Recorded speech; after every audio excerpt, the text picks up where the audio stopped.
Dans cette dernière vidéo de l'unité, je vais parler des autres fonctions du système excréteur et des maladies du système excréteur. Donc, une autre fonction du système excréteur que j'avais mentionnée dans une vidéo précédente, c'est le fait que le rein peut réguler la pression sanguine. Et le rein va faire ça de plus qu'une façon. Donc, il va réguler la pression sanguine à partir de la capacité de certaines substances à être absorbées ou sécrétées par le système excréteur ou par le néphron.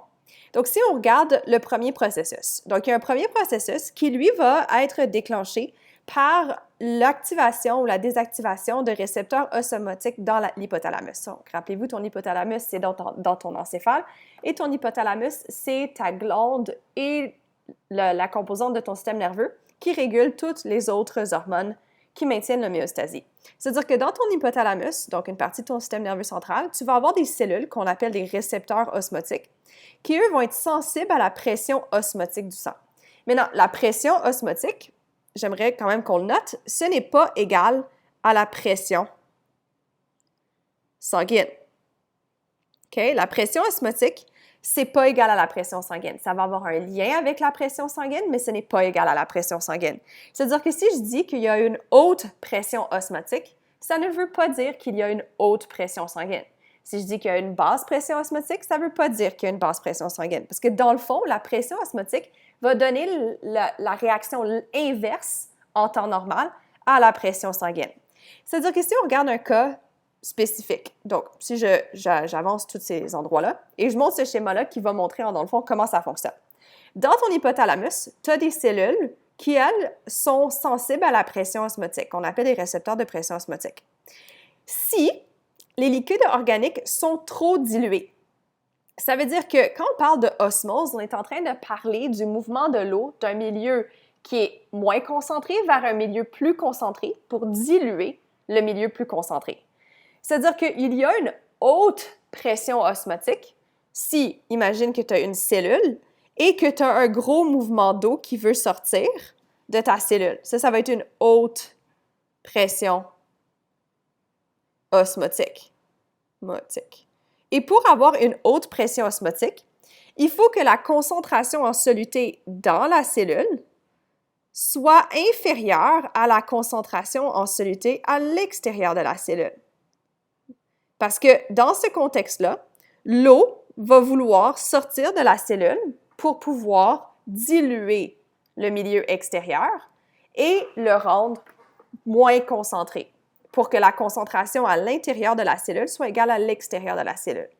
Ça veut dire que quand tu as une haute pression osmotique, ça veut dire que les liquides organiques à l'extérieur de la cellule sont très concentrés. C'est-à-dire que si tu as une basse pression osmotique, tu as beaucoup moins de mouvement d'eau. Donc, si ce serait une basse pression osmotique,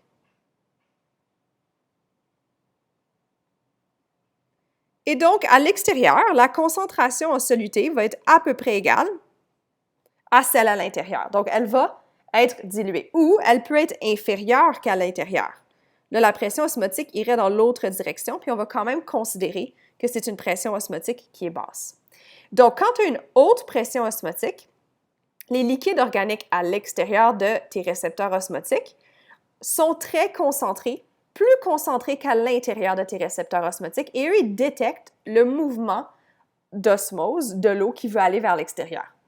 Ça veut dire que quand on parle des liquides organiques, on parle du sang. C'est-à-dire que dans le sang de la personne qui a une haute pression osmotique détectée par les récepteurs osmotiques de l'hypothalamus, va avoir un sang qui est très concentré. Donc, c'est un sang très concentré en soluté. Maintenant, le soluté, ça peut être les ions chlorure, sodium, potassium, et ainsi de suite. Mais disons que c'est une haute concentration en soluté en général. Ça veut dire, généralement, qu'il y a moins d'eau par rapport aux solutés. Et ça, c'est dans des situations, par exemple, où la personne est déshydratée. Donc, une personne déshydratée va avoir moins d'eau dans son corps, donc moins d'eau dans son sang, donc une concentration de soluté de son sang plus élevée. Cette personne qui va être déshydratée va donc avoir une haute concentration de ces liquides organiques, ce qui va faire qu'il va y avoir une haute pression osmotique détectée par ton hypothalamus, qui lui va envoyer un signal à l'hypophyse pour qu'elle relâche une hormone qu'on appelle l'hormone antidiurétique. Donc ça c'est, puis en anglais c'est antidiuretic hormone, c'est pour ça qu'on met ADH, mais ici c'est l'hormone antidiurétique. Je ne suis pas sûre comment écrire la fin, là, honnêtement, mais vous comprenez le principe. Donc, cette hormone antidiurétique, qu'est-ce qu'elle va faire? C'est qu'elle va circuler à travers la circulation sanguine et elle va se rendre jusqu'aux néphrons. C'est-à-dire que dans ton rein, tu vas avoir tes néphrons qui vont être corticaux, juxtaglomérulaires, c'est pas trop important.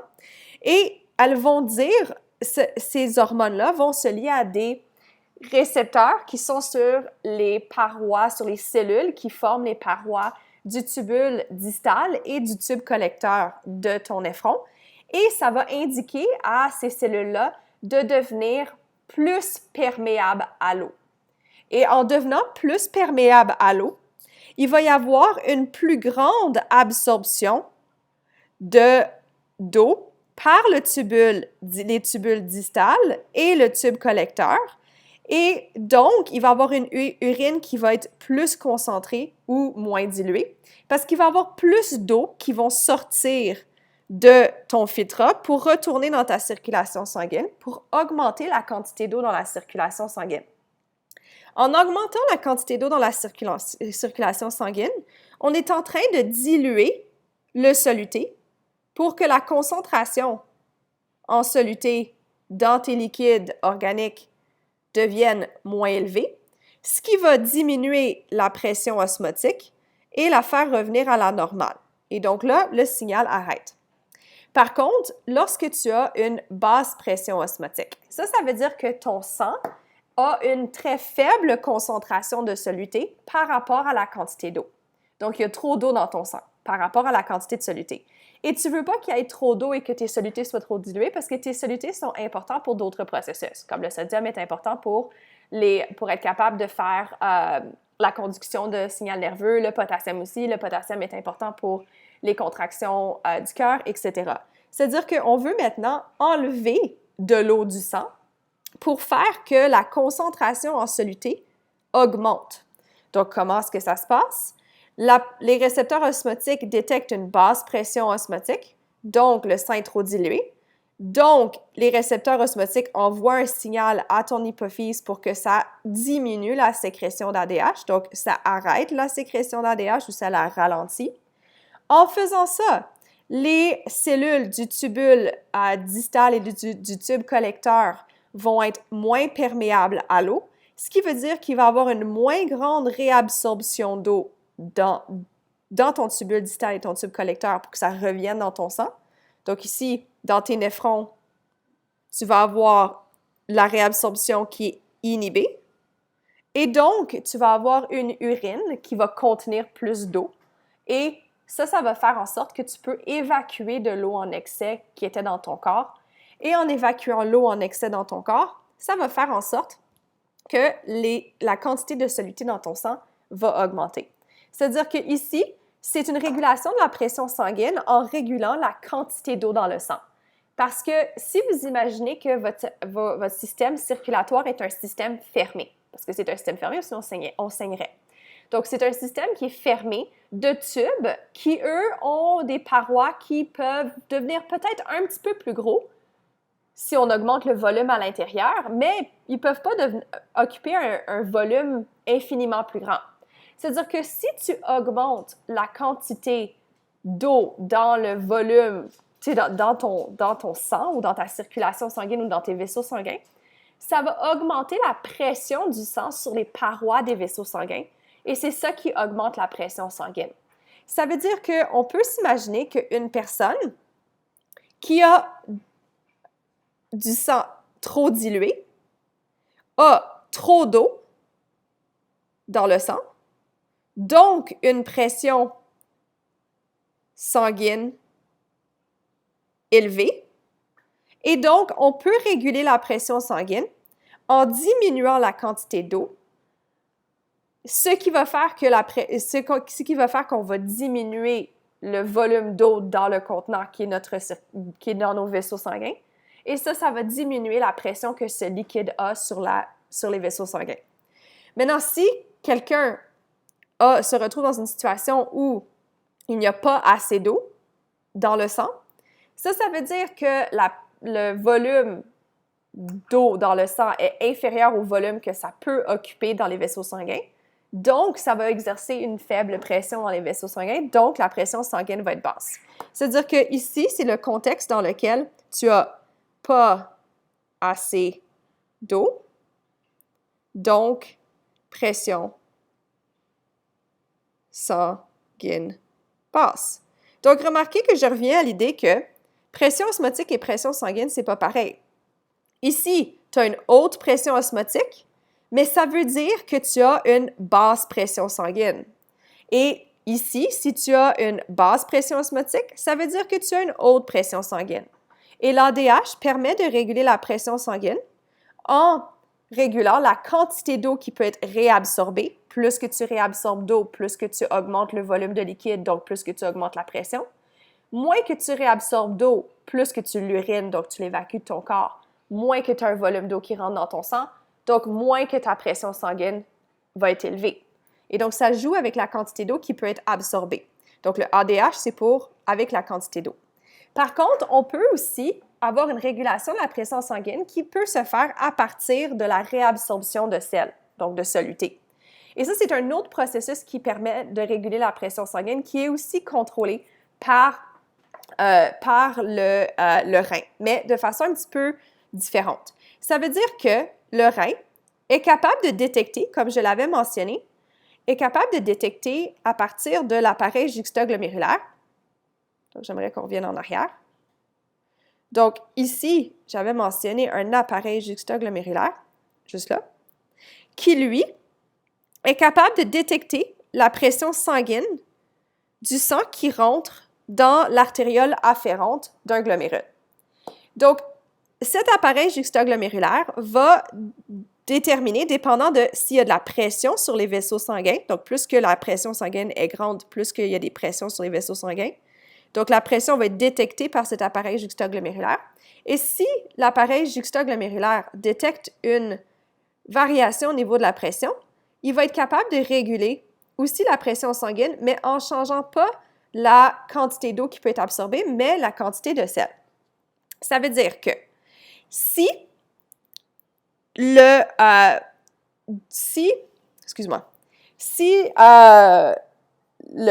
pression sanguine est trop faible, il va y avoir de la rénine qui va être relâchée, donc par l'appareil juxtaglomérulaire. Donc, la rénine va être relâchée par l'appareil juxtaglomérulaire parce que la pression sanguine est trop basse. Cette enzyme va être capable de convertir un intermédiaire en un autre pour pouvoir ensuite produire de l'aldostérone. Donc, ici, ça va être une hormone qui va être complètement différente. Donc, la rénine, ici, va faire qu'il va y avoir une sécrétion d'une autre hormone qui va être l'aldostérone, qui, elle, va être sécrétée par la corticosurrénale. Et cette sécrétion d'aldostérone va faire en sorte que tu vas avoir une excrétion des ions potassium, c'est-à-dire qu'il va y avoir du potassium qui va sortir de ton sang pour rentrer dans le filtrat. Et en même temps, ça va permettre la réabsorption des ions sodium dans ton tubule distal et ton tube collecteur. Donc, c'est aussi au niveau du tube distal et du tube collecteur que va se jouer cette variation qui peut faire réguler la pression sanguine, mais c'est par un autre processus. Au lieu d'augmenter la perméabilité de la paroi de ce tubule distal et du tube collecteur en eau comme le ADH fait, l'aldostérone, qui est sécrétée suite à la production de rénine qui est sécrétée lorsque la pression sanguine est faible et qui est détectée par l'appareil juxtaglomérulaire, l'aldostérone va faire en sorte que maintenant, dans le tubule distal et le tube collecteur, tu réabsorbes plus de sodium.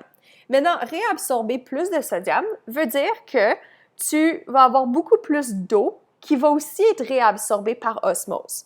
Parce que si on revient en arrière à notre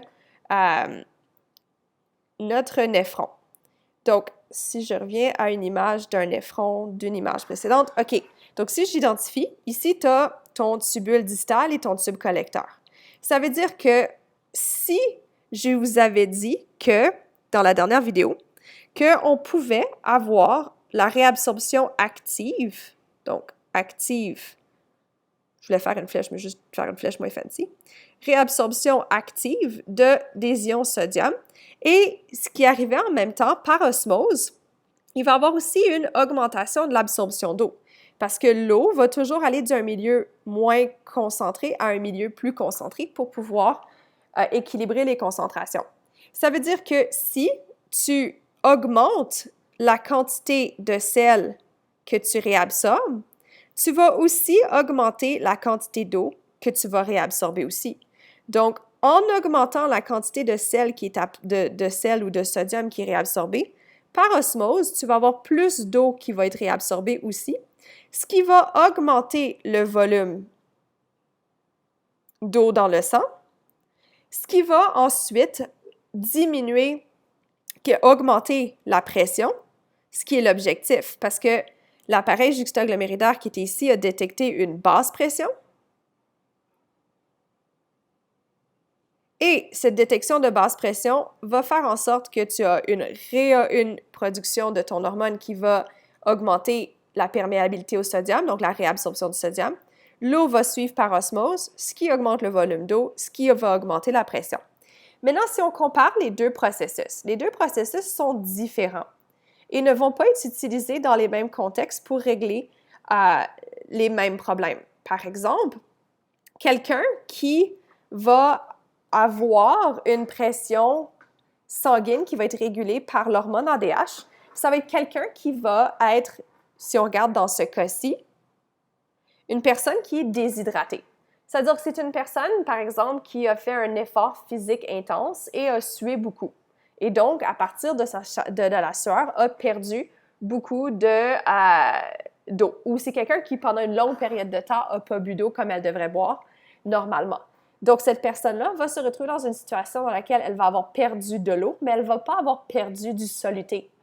Elle va avoir maintenu tous les ions dans son corps, mais c'est l'eau qui est partie de son corps à travers un processus ou un autre.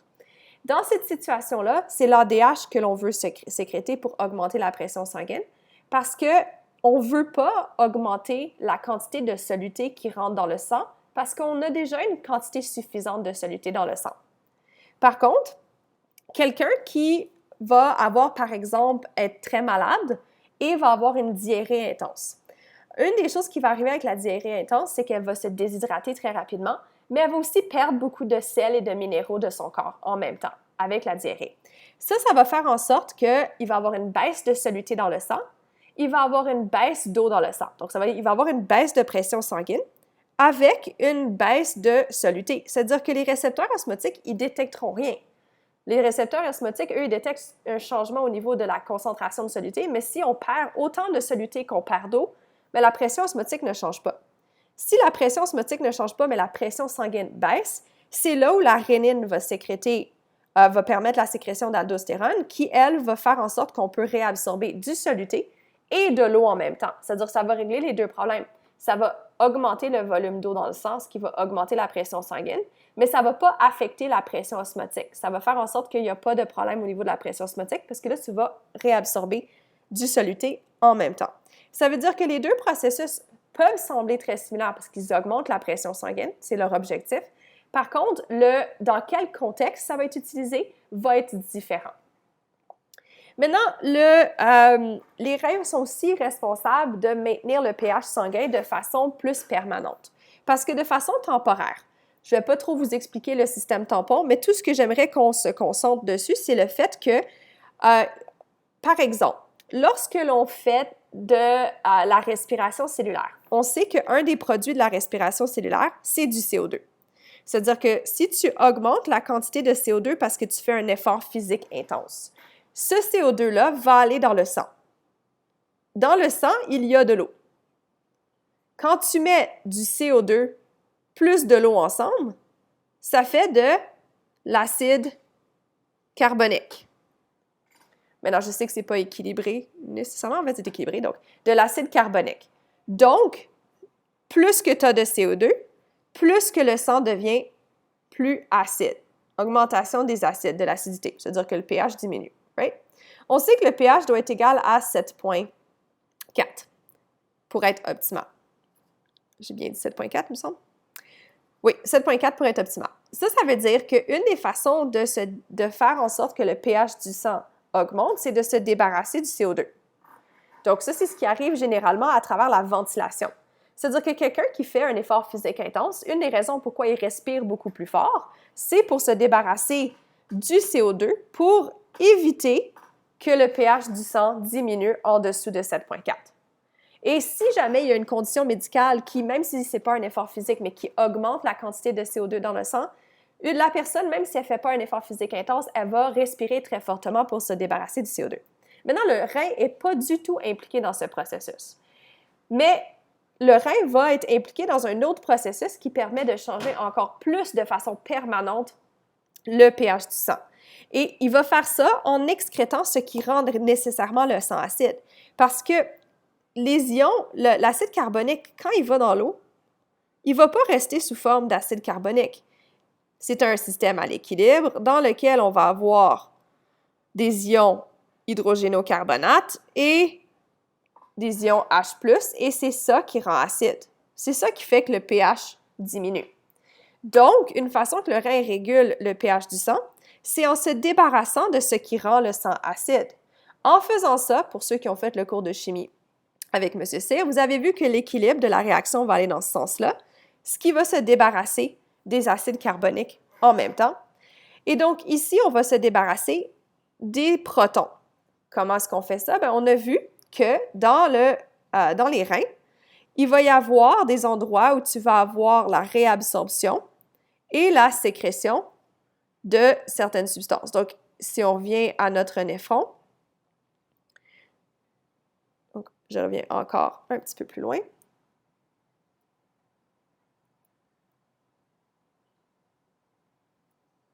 Peut-être. OK. De notre néphron, on a vu que tu peux avoir la sécrétion, donc sécrétion des ions hydrogène ici et dans le tubule distal, et tu avais la capacité de réabsorption, donc réabsorption des ions carbonate, donc hydrogénocarbonate, et ici aussi, la réabsorption des ions carbonate. En se débarrassant des ions hydrogène du sang, donc que ça sort du sang pour rentrer dans l'urine, dans le filtre pour ensuite sortir dans l'urine, ça te permet de te débarrasser des ions hydrogène dans ton urine, ce qui fait que ça diminue la concentration des ions hydrogène dans le sang, donc ça diminue l'acidité du sang, ce qui augmente le pH du sang. En réabsorbant les ions carbonate, tu vas aussi augmenter le pH du sang parce que tu es en train d'augmenter une substance qui va rendre le sang plus basique, d'après le système tampon du sang. Donc, ceci, la réabsorption des ions carbonate, permet de rendre le sang plus basique, tandis que, et aussi en même temps, en conjonction, se débarrasser ou sécréter des ions hydrogène va aussi permettre de se débarrasser des protons de ton urine ou des ions hydrogène de ton urine, ce qui va faire que ton sang va devenir moins acide dans ces situations-là. Et naturellement, si le sang devient trop basique, là, ça va aussi jouer sur les ions ammonium qui, eux, ou l'ammoniac qui peut sortir du sang sous forme d'urée. Et ça va aussi jouer sur le fait que là, tu vas avoir moins de sécrétion des ions hydrogène et moins de réabsorption des ions carbonate pour pouvoir faire en sorte que le pH du sang redescende. Ça va aussi sécréter d'autres hormones qui, eux, vont avoir d'autres rôles, comme par exemple, ça va sécréter l'érythropoïétine et le calcitriol. L'érythropoïétine, c'est l'hormone qui est responsable de stimuler la production des globules rouges de la moelle osseuse, c'est-à-dire que toutes les cellules sanguines viennent de la moelle osseuse. Donc, quand on a besoin de plus de globules rouges, parce que disons qu'il y a un manque d'oxygène qui est détecté par le corps, il va y avoir l'érythropoïétine qui va être stimulée. Cette hormone-là va se rendre à la moelle osseuse où elle va stimuler certaines cellules de la moelle osseuse de se différencier en globules rouges qui, eux, vont être mis dans la circulation sanguine. Plus de globules rouges dans le sang veut dire plus d'oxygène qui peut être fixé par les globules rouges, ce qui va augmenter la quantité d'oxygène disponible pour faire de l'exercice ou pour fonctionner dans le sang. Le calcitriol, lui, va être responsable de la régulation du taux de calcium. Dans le sang, on l'avait vu quand j'avais mentionné la parathormone, donc de la glande parathyroïde. Donc, dans le cas où on va avoir un taux de calcium qui est plus bas que normal, tu vas avoir du calcitriol qui va être libéré et ce calcitriol va être libéré suite à la libération de la parathormone. Et ça va faire en sorte que le calcitriol, lui, va augmenter l'absorption du calcium par le système digestif parce que le calcitriol, c'est la forme active de la vitamine D et tu as besoin de vitamine D pour pouvoir absorber le calcium dans ton système digestif. Je vais rapidement parler des troubles du système excréteur. Donc, de façon générale, le cas le plus commun d'un trouble du système excréteur, c'est les infections urinaires. Certaines personnes les ont tout le temps, donc ces pauvres personnes-là. Il y en a certaines personnes qui vont jamais l'avoir de leur vie. J'ai de la difficulté à croire ça. Mais il y a des personnes qui peuvent en avoir une ou deux fois dans leur vie. Les infections urinaires peuvent être virales ou bactériennes et dépendant de la cause, le traitement va être approprié. Si c'est viral, les antibiotiques ne fonctionneront pas. Si c'est bactérien, il faut qu'un antibiotique soit prescrit pour se débarrasser de la bactérie. Donc, naturellement, si quelqu'un a une infection urinaire ou pense avoir une infection urinaire, c'est important d'aller voir un médecin et d'avoir le diagnostic approprié pour pouvoir avoir le traitement approprié. Généralement, malheureusement, les femmes ont plus tendance à avoir des infections urinaires et ça, c'est juste à cause de l'anatomie du système reproducteur des femmes comparé à celle des hommes. Si on regarde l'urètre ou l'embouchure de l'urètre, est vraiment très proche des autres organes génitaux et aussi de notre anus. Et ça fait en sorte que des fois, on peut se retrouver à avoir de la contamination qui se fait lorsque on s'essuie. Et ça peut faire en sorte qu'on peut avoir un petit peu plus de bactéries qui rentrent dans notre urètre. Les hommes ont moins ce problème-là parce que l'embouchure de l'urètre sur le pénis est beaucoup plus loin de leur anus et donc ça rend les choses un petit peu plus difficiles pour qu'il y ait une contamination qui se fait à ce moment-là. Et donc, généralement, les femmes souffrent plus souvent d'infections urinaires. Une infection urinaire n'est pas une infection transmise sexuellement, c'est pas un MTS, mais c'est quelque chose qui peut arriver et ça doit être traité, sinon ça peut avoir des conséquences plus graves. Les symptômes d'une infection urinaire, c'est des sensations de brûlure lors de la miction. Le mot miction, c'est un mot qui veut dire urination, mais genre plus médical. Le besoin fréquent d'uriner, même en absence d'urine, parce que le corps détecte qu'il y a une inflammation ou il y a quelque chose qui se passe dans cette région-là. Et une des stratégies de s'en débarrasser, c'est d'uriner, parce que le jet d'urine à travers l'urètre va déloger certaines bactéries ou certains virus qui peuvent se retrouver là.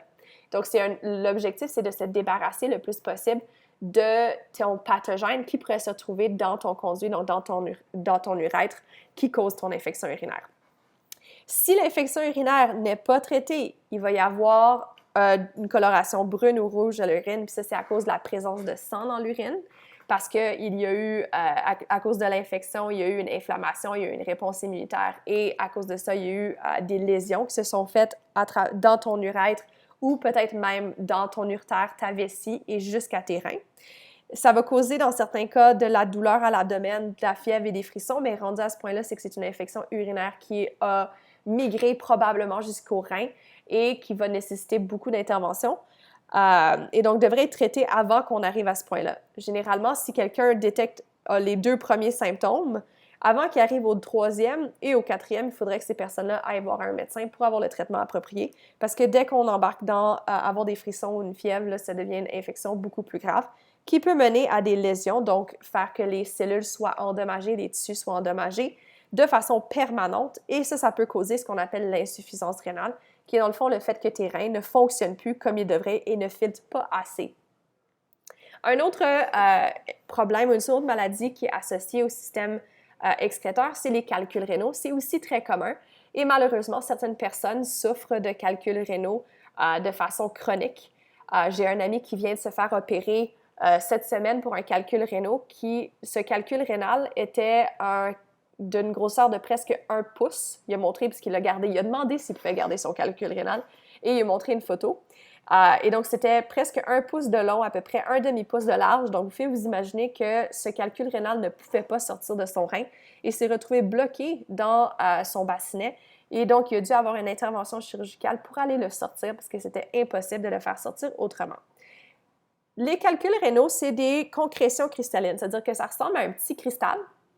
Et ce petit cristal-là est fait principalement de carbonate de calcium ou d'autres composés de calcium qui viennent de l'urine. Et donc, ça va s'accumuler pour pouvoir former ces petits cristaux-là.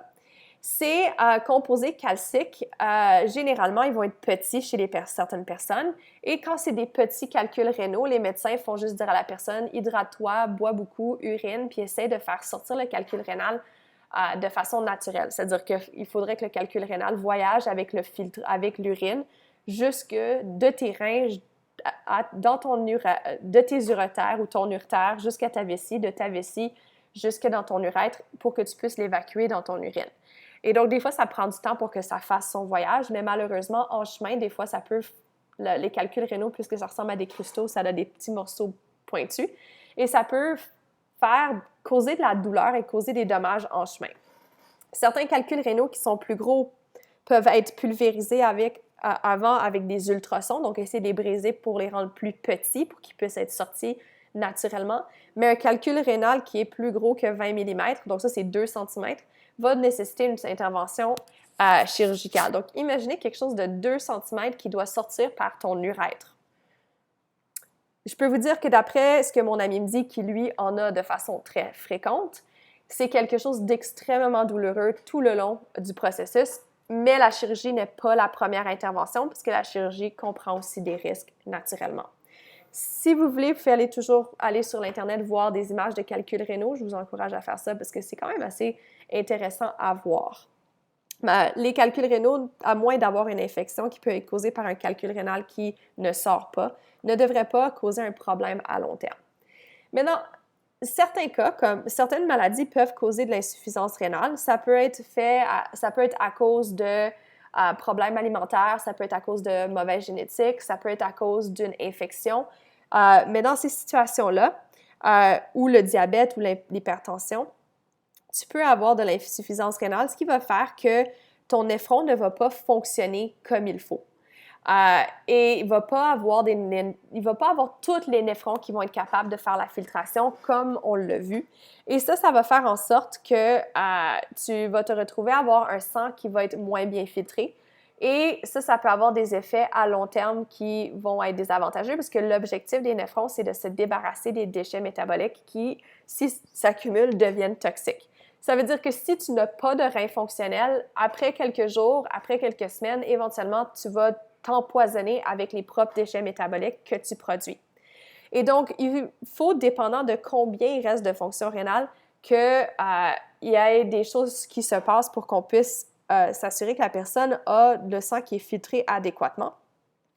Et donc, généralement, quand les fonctions rénales descendent en dessous d'à peu près 15 %, on va recommander que la personne fasse de la dialyse. Donc, le but de la dialyse, c'est de se servir d'une machine qui va avoir une membrane qui est semi-perméable. Et d'un côté de la membrane, tu vas avoir un milieu plus concentré et de l'autre côté de la membrane, tu vas avoir un milieu moins concentré. Le milieu tu vas jouer sur le mouvement de certaines substances d'un milieu plus concentré à un milieu moins concentré de façon passive. Donc ici, on se sert du principe de la diffusion passive qu'on a déjà vu à l'unité 1 à travers une membrane pour pouvoir sortir des substances du sang ou faire rentrer des substances dans le sang. On va se servir d'un liquide qu'on appelle le dialysat. Donc, le dialysat doit avoir une composition qui force les déchets métaboliques à vouloir aller dans le dialysat.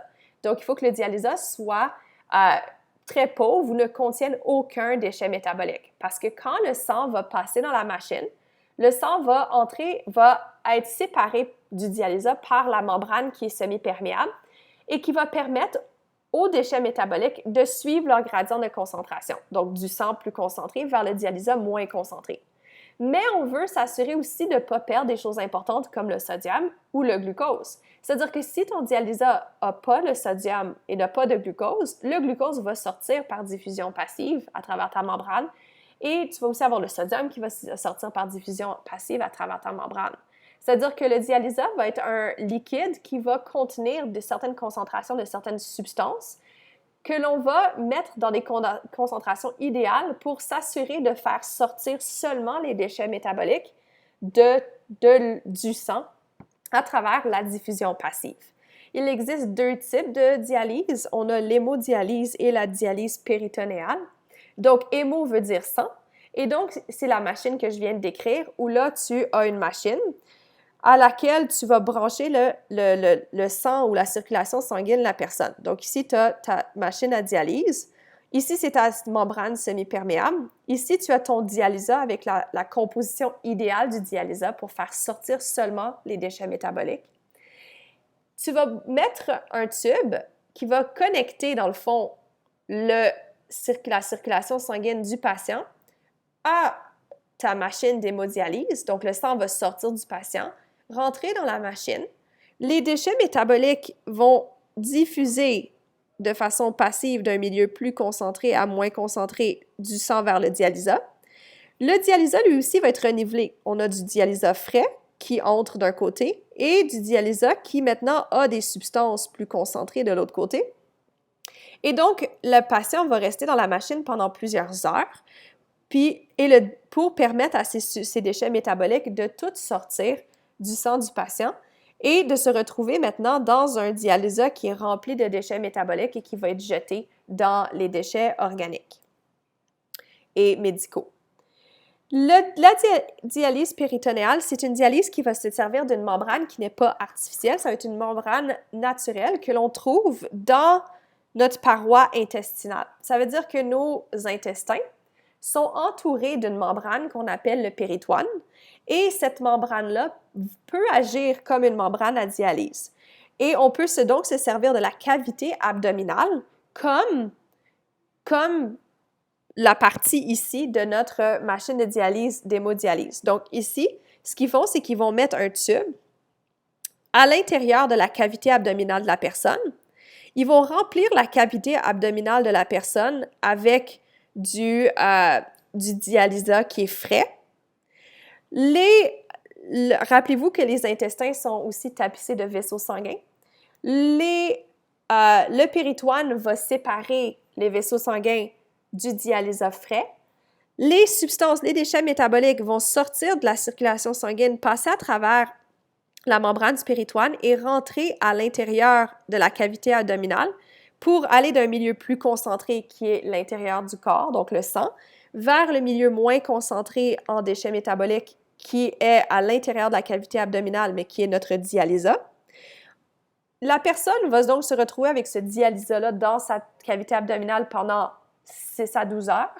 Après 6 à 12 heures, la personne va rebrancher un tube à un sac qui va être vide et va vider sa cavité abdominale. Donc, si le liquide va sortir et aller dans le sac, ici, le liquide allait du sac vers la cavité abdominale, et va vider sa cavité abdominale du dialysat qui est maintenant rempli de déchets métaboliques dont on veut se débarrasser.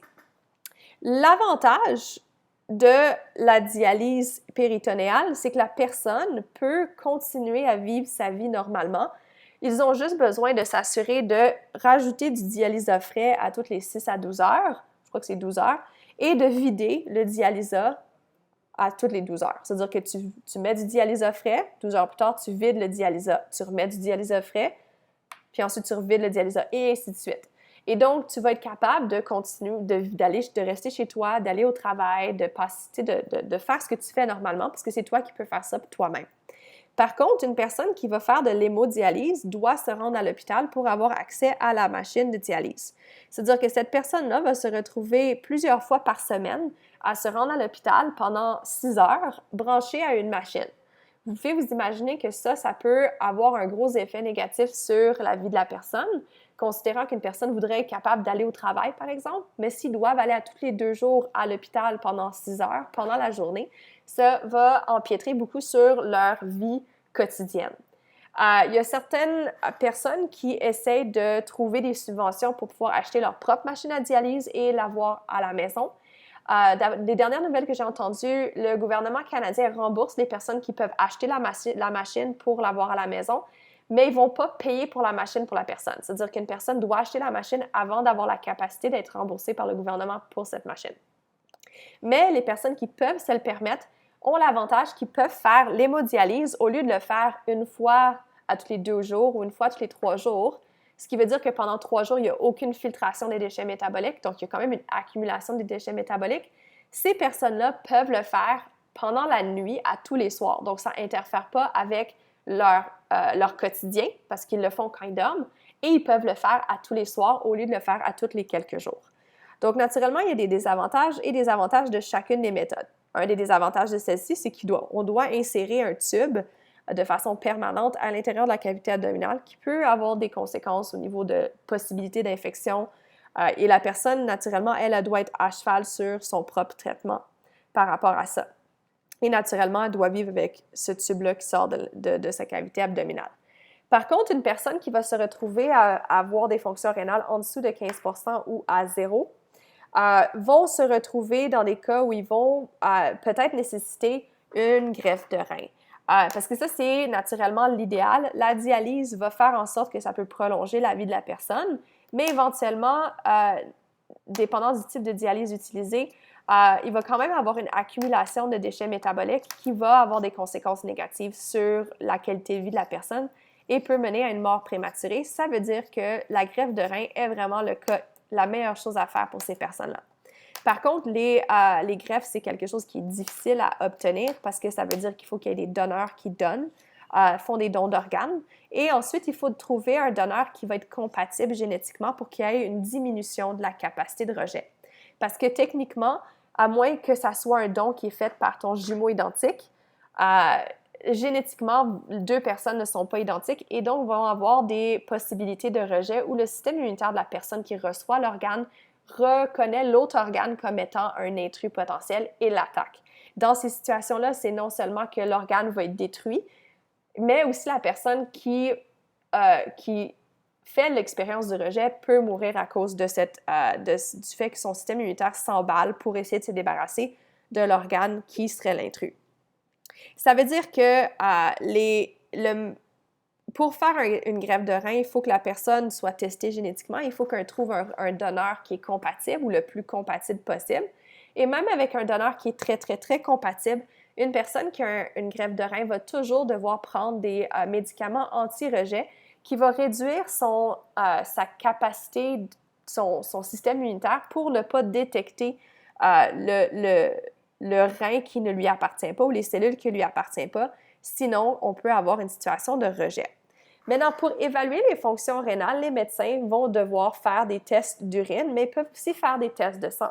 Et dépendant de ce qu'ils vont détecter dans l'urine ou dépendant de ce qu'ils vont détecter dans le sang, ils peuvent voir s'il y a des problèmes, au niveau des fonctions rénales. Est-ce que le rein filtre adéquatement? Donc, si tu as une augmentation de la quantité d'urée dans le sang et pas beaucoup d'urée dans l'urine, tu sais qu'il y a un problème de filtration d'urée. On peut aussi détecter des maladies en détectant ce qui sort dans l'urine, comme par exemple, s'il y a une augmentation de glucose, on peut dire que la personne va être probablement diabétique. S'il y a une augmentation de cétone, on va aussi probablement dire que cette personne est diabétique, parce que les cétones, c'est un déchet métabolique du métabolisme des protéines, et une personne qui est diabétique va utiliser plus pas des protéines, des acides gras, donc des lipides. Et donc, une personne qui va être diabétique va avoir moins accès au glucose et donc va utiliser beaucoup plus de lipides et de faire le métabolisme des lipides pour de l'énergie. Si on détecte la présence de protéines, ça va être aussi une indication que tu as des lésions dans tes néphrons qui font que les glomérules sont capables de laisser passer à travers le glomérule des protéines. Parce que rappelez-vous que le glomérule a des parois avec des pores qui peuvent laisser passer des acides aminés, mais les protéines, c'est des molécules beaucoup trop grosses pour passer à travers. C'est-à-dire que si tu détectes des protéines dans ton urine, ça veut dire que tes glomérules filtrent pas adéquatement. Le filtre laisse passer des choses qui sont plus grosses que ce que ça devrait laisser passer. On peut aussi détecter la présence de bactéries ou de sang, et ça va naturellement indiquer des lésions ou des infections de l'urine à travers de ce qui est détecté. Normalement, dans l'urine, à cause de la filtration des néphrons, on ne devrait avoir aucune cétone, mais ça, c'est aussi parce qu'une personne normale devrait faire peu de métabolisme des lipides. Il devrait avoir des traces de protéines ou zéro protéines. Il devrait avoir zéro bilirubine. Donc ça, c'est un sous-produit de l'hémoglobine. Généralement, la bilirubine, c'est excrété par les selles et non par l'urine. Il devrait avoir une quantité de calcium inférieure à 150 mg par jour. L'urine devrait être jaune clair, ambre et transparent, parce que si c'est pas transparent, c'est probablement parce qu'il y a beaucoup de globules blancs à l'intérieur. Et si ça a une couleur qui est trop foncée, ça veut dire que la personne est déshydratée. Si ça a une couleur qui est trop claire, la personne est trop hydratée. Il ne devrait pas y avoir de glucose, à moins que la personne soit diabétique. Le pH du sang peut varier, parce que le pH du sang, pas du sang, de l'urine peut varier, même si le pH du sang devrait rester à 7,4, parce que rappelez-vous, si le pH du sang varie, se débarrasser des ions hydrogènes et d'empêcher l'absorption ou de permettre l'absorption des ions carbonates va permettre de réguler le pH du sang. Et donc, ça va faire en sorte que le pH de l'urine va varier. L'urée, il devrait en avoir de 25 à 35 grammes par jour dans ton urine et de l'acide urique 0,5 à 1 gramme par jour. L'urée et l'acide urique, dans le fond, c'est des dérivés d'ammoniac qui sont le déchet métabolique le plus toxique qui est produit lors du métabolisme des protéines. Donc, j'aimerais par contre revenir sur quelque chose que je réalise que j'ai peut-être pas mentionné plus tôt en parlant de maladies du système excréteur. Donc, si je reviens à l'ADH, donc il y a une maladie qui s'appelle le diabète insipide, qui est différent du diabète sucré. Donc, ça, c'est pas égal au diabète sucré. Le diabète sucré, j'aimerais vous rappeler que c'est que tu as une hyperglycémie. Donc, tu n'as pas la capacité de réguler la quantité de glucose dans ton sang parce que soit tu es insensible ou tu ne produis pas de l'insuline, donc la quantité de sucre dans ton sang est très élevée. Le diabète insipide, lui, n'a pas de lien avec la quantité de glucose dans ton sang. C'est un diabète qui va être causé par un manque d'ADH. C'est-à-dire que si tu n'as pas d'ADH, donc si on revient à ce schéma-ci, pas de ADH veut dire que tu ne peux pas augmenter la réabsorption d'eau par tes néphrons, donc dans ton sang, pour augmenter le liquide de ton sang, donc pour augmenter ta pression sanguine. Ça veut dire qu'une personne qui ne produit pas de ADH va se retrouver à avoir beaucoup moins d'eau qui est réabsorbée par le corps et va avoir donc beaucoup plus d'eau dans son urine. C'est-à-dire qu'une personne qui a un manque d'ADH, donc le diabète insipide, va uriner beaucoup plus et va produire 4 à 8 litres d'urine par jour, qui est à peu près le double de ce qu'on devrait produire par jour normalement. Elle va aussi avoir une soif intense parce que ça va être une personne qui va se retrouver à être en haute pression osmotique. Et le fait d'avoir une haute pression osmotique fait que l'hypothalamus envoie un signal qui te dit que tu as soif en même temps. Et donc, la personne va avoir très, très soif, va uriner beaucoup, donc boire beaucoup, uriner beaucoup, absorber ou réabsorber peu d'eau parce qu'ils n'ont pas d'ADH. Maintenant, pourquoi est-ce qu'il faut un lien avec le mot diabète? Parce que dans le fond, diabète, c'est juste pour indiquer le fait qu'il y a une augmentation de la production d'urine. C'est-à-dire que si tu regardes le diabète insipide, tu as une augmentation de la production d'urine. Et une personne qui est diabétique, un des symptômes, c'est qu'elle va avoir une soif intense aussi et va aussi avoir une production d'urine accrue parce qu'il va avoir beaucoup plus d'eau dans l'urine. Non, pas plus d'eau dans l'urine, plus de sucre dans l'urine. Normalement, il ne devrait pas avoir de sucre dans l'urine. Par contre, une personne qui est diabétique va avoir du sucre dans son urine parce que sa quantité de sucre dans son sang est très élevée. Et donc, le glucose qui normalement est réabsorbé ne sera pas réabsorbé dans le sang. Donc, il va en avoir dans l'urine. Ça va faire en sorte qu'il va y avoir moins d'eau qui va être réabsorbée par osmose parce que l'eau va aller d'un milieu moins concentré à plus concentré. Si ton urine devient plus concentrée en soluté, comme le glucose, l'eau va vouloir rester plus avec le glucose que retourner dans son sang. Donc, la personne va aussi uriner beaucoup plus, va avoir une urine plus diluée et naturellement avoir plus soif. Donc, les deux sont diabète plus à cause de ce symptôme qu'ils ont en commun et non à cause de la cause initiale.